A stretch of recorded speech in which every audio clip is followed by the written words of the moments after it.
So with the Rotax Racing concluded for this round of the championship, round 6, we return to KZ2 Masters, and here is your starting grid.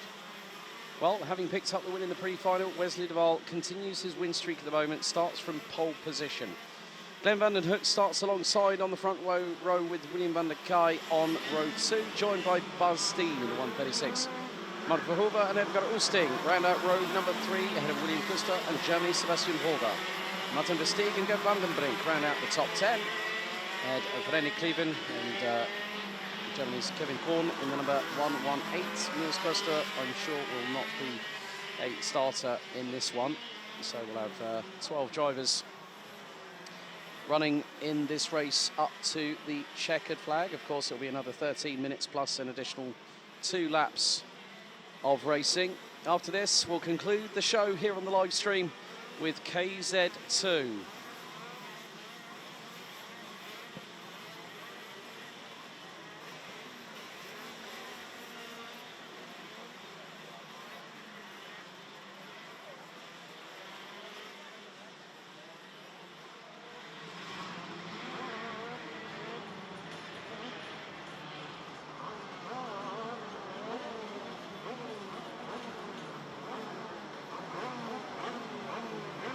Field starts to line up on the grid. Duval and van den Hoek, well, remembered what happened in the pre-final. Glenn van den Hoek got the jump on Wesley Duval on the race start. As our marshal heads to the back and will then show the green flag.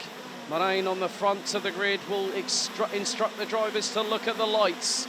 Here we go, the KZ2 Masters Final is underway, and a slow start from the outside of row 2 from Buzz Steen. But once again, Glenn van den Hoek gets the whole shot on the race start and manages to put it around the outside of Wesley Duval on the early goings. William van der Kaaij trying to go round the outside of the points leader and might dive through. Oh, that's a great move from William van der Kaaij. Oh, and Wesley Duval clatters into the back bumper of Buzz Steen. Buzz Steen through for 3rd. Oh, well, how the tables have turned for the points leader on that race start.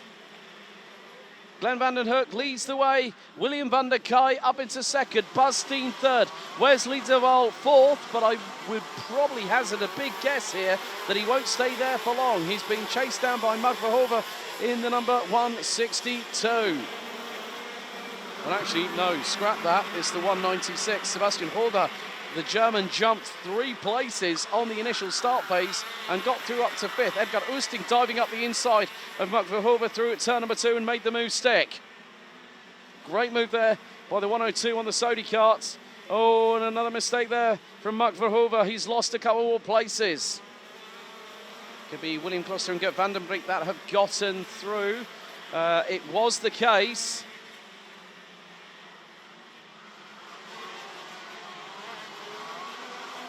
But at the meantime, Glenn van den Hoek leads the way in the KZ2 Masters Final. We have just only had 90 seconds elapse, which means roller coaster ride, anybody? Here we go. It's KZ2 Masters. Now it's up to William Duval on what he does strategically in order to get through on the competition in front of him.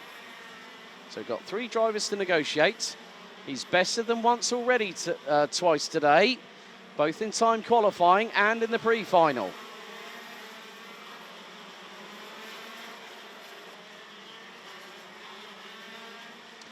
So, Martin Versteeg, 10-second penalty, overtaking off the red line during the start procedure. So Martin Versteeg gets a 10-second post-race penalty. That's a big no-no, overtaking after the red line during the start procedure. You cannot do that. That's a big faux pas. So unfortunately, Versteeg, insult to injury there for the number 142, who is 12th. But this is where the cat and mouse game and KZ2 racing in the Masters class really comes into fruition. Buzz Steen has got William Duval not too far behind. Duval trying to get through at turn, well, they're going through 8 and 9, now into 10. And Duval nearly went through up the inside of Bastien at that point on the circuit, but thought better of it, hit the anchors, and decided, you know what, I'm going to wait for my opportunity. Now he's going to try and dive through at the inside at turn 1, and he's through. Great move there. Slingshotted past Bastien very, very quickly, and made sure that Bastien was not able to counter-attack that rapidly. And just cover the racing line off out of turn number 1 on the run down to turn 2. Job done. So William Duval back up to P3. The wind has picked up once again. It's up to 15 kilometres now to the southeast. As Bastien now has Sebastian Horder just behind. So the German looking to move up into the top 4 places. And the Virolart chassis is the 196. So Glenn van den Hoek continues to lead. William van der Kaaij second. William Duval third. Bastien fourth. Sebastian Horder rounding out the top 5. Top 5 covered by 1.76 seconds. Edgar Oosting up to now what is 6th. Having started there, William Cluster back to where he started on 7th. Gert van den Brink in the meantime has moved up from 10th and now is running 8th ahead of Mark Verhoeven, who has lost 4 places having started down in 5th. Started up in 5th. René Cleven past Martin Versteeg. Kevin Korn from Germany rounds out the 12 strong, still running.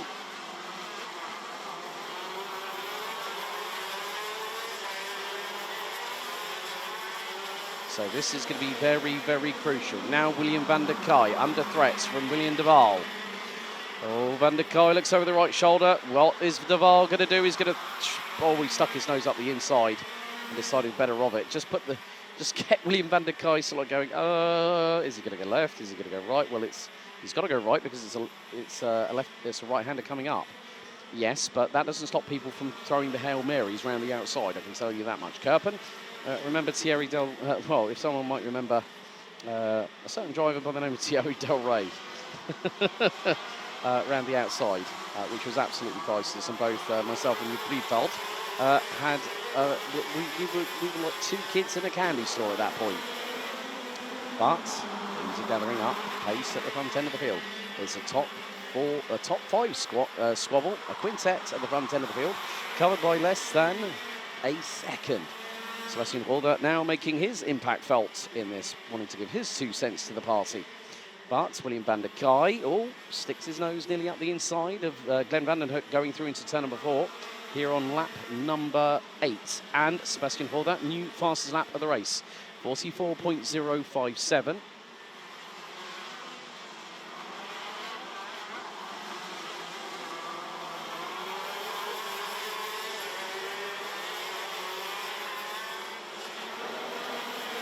But at the front end of the field, still the battle wages on. 9/10 covers the top 5. And fastest of anybody. Oh, William van der Kaaij!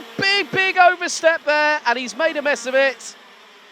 Oh, the right side wheels were up in the air as he threw one up the inside. He threw the Hail Mary, he tried the Danny Rick, licked the stamp and send it. And, well, lost all that momentum and has dropped himself down to 5th position as a unfortunate end to that situation. He was waiting, biding his time, threw the Hail Mary, all went wrong. Right side wheels in the air and lost all that momentum and dropped him down to 5th. So now, Glenn van den Hoek has got to watch his 6 because who's behind him? Wesley Duval. Bastien now up to 3rd. Sebastian Horder, still holder of the fastest lap on lap number 7 of 44.057. Horder possibly looking for a top 3 finish here. There's still plenty of this race to go.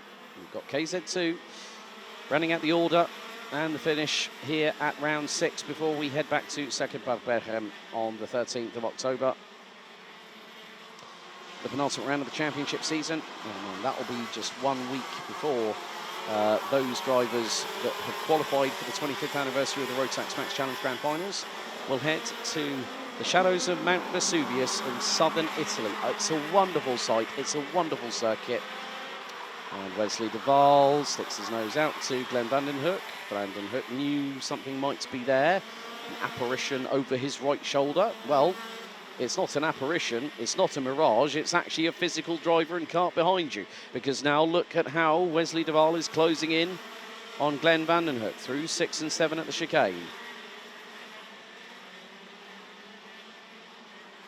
Now into the stadium section once more at the far part of the circuit. So Wesley Duval now will sense an opportunity. He gets a good run out of the final corner through T1, a tenth apart from the race leader. Vanden Hoek looks over the right shoulder again, down the gears into T2.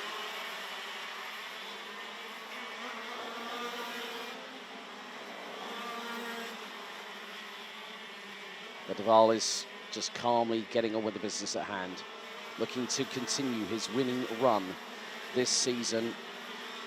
And he's just millimeters away from pulling the trigger, and then it's going to be over and done with. And he'll be through for the race lead. 4 minutes to go, plus 2 additional laps in this KZ2 Masters final. And Wesley Duval sizing up the move. There it is, up the inside. Oh, and they made contact. Oh no, Wesley Duval sensed it all went horribly wrong. Oh, he's dropped himself down into third place. And new race leader is that. Now, is that still? That's Glenn Vanden Hoek up into second. Bas Steen. William van der Kaaij now up to third. So I hope that Wesley Duval does not have any damage on the back. Well, I did see the right side of the rear bumper on the right-hand side of Wesley Duval looks a little bit low. I'm hoping it's not a drift, because if that's the case, then it's a mechanical black flag. Okay, Wesley Duval sideways coming out of the final corner, trying to look at the back bumper. Right, there is... Oh, okay. We have got a penalty of an official warning going to Wesley Duval for that attempt. And that does come, I think if I remember correctly, that does come with a penalty. So Wesley Duval drops to 5th place after that attempt. He made the move cleanly a little bit earlier on. Trying to get through on Bas Steen, if I remember correctly, or William van der Kaaij. No, William van der Kaaij got through nice and cleanly on. Bas Steen he got through on, but official warning. And he'll have just seen that and gone, yeah, I know exactly what I did wrong there. Not exactly what you want, but that's an official warning that goes against his mark. There's a lengthy amount of official warnings, and obviously further penalties. Penalties get thrown at are provided to drivers. Edgar Oosting, oh, dearie me. Edgar Oosting throws it up the inside, through it turn number 4, gets past Wesley Duval for 5th place. And then William Kloster tries to get through, catches the back left rear of Wesley Duval. So Duval now down into 6th place. So Glenn Vanden Hoek, this is his opportunity to close some of that distance to Wesley Duval in terms of the championship lead. William van der Kaaij, if he wants to do something about it as well, he's got to get through on Bas Steen for 2nd position. 1.5 minutes plus 2 additional laps still remain. And our last race will be taking place in about 10 minutes' time for the KZ2 final.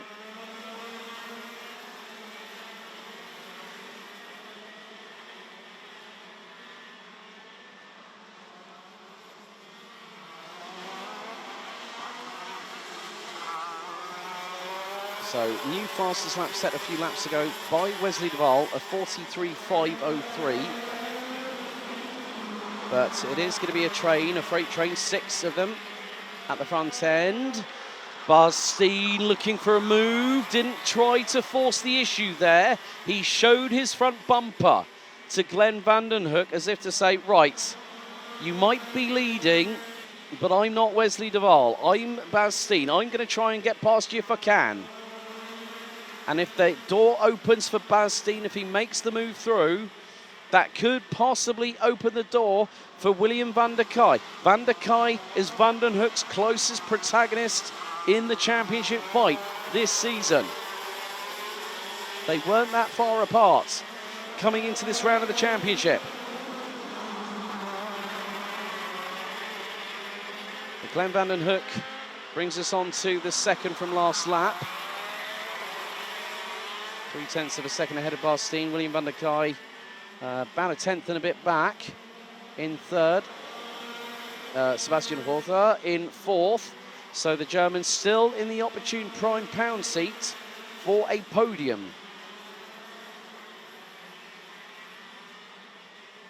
But Van der Kaaij trying to really wrestle with Bas Steen for that for that 2nd place on the road.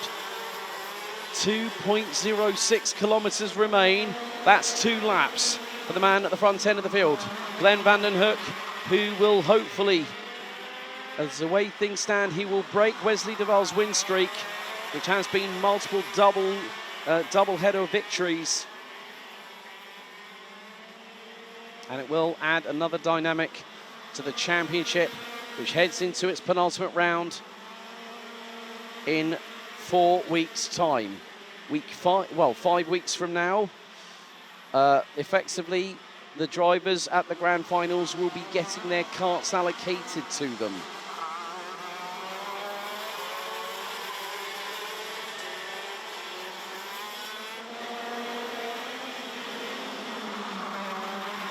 But final lap underway. Glenn van den Hoek has been holding on. Bas Steen holding off William van der Kaaij for 2nd position, as the top 6 drivers possibly make that top 7 now, with William Cluster just behind, well, not that far behind Wesley de Waal in 6th. But it is going to be Glenn van den Hoek's day here in the final. Despite dramas, he wrestled the storm. Van der Kaaij, however, is trying to force the issue, trying to see if he can force an issue, force a mistake out of Bas Steen for 2nd place. But the checkered flag will wave. The win streak is over. Van den Hoek takes the final. Bas Steen takes 2nd. William van der Kaaij rounds out the top 3. Sebastian Horther rounds out 4th, ahead of Edgar Oosting. Wesley de Waal. Well, that's a blip on the. That's a mark, black book in the. That's a black mark in the book, if the teacher said. But look at what it means. Glenn van den Hoek wins the final of round 6. Yes, I'm number 1. I've done it. And he did it on merit. 2 fantastic starts at the beginning of both races. Finished 2nd in the pre-final, but it's the top step for the 141. Here are your provisional results for the KZ2 Masters final with 1 more race to go. Glenn van den Hoek wins by 0.4 of a second ahead of Bas Steen. William van der Kaaij rounds out the top 3. Good work by Germany's Sebastian Horther, who started 8th and finished in 4th ahead of Edgar Oosting. Wesley de Waal not just finished 6th, but got a slap on the wrist with an official warning ahead of William Cluster. Gert van den Brink, Mark Verhoeven, René Cleven, and Martin Versteeg and Kevin Korn rounding out the 12 finishers, with Niels Costa a non-starter.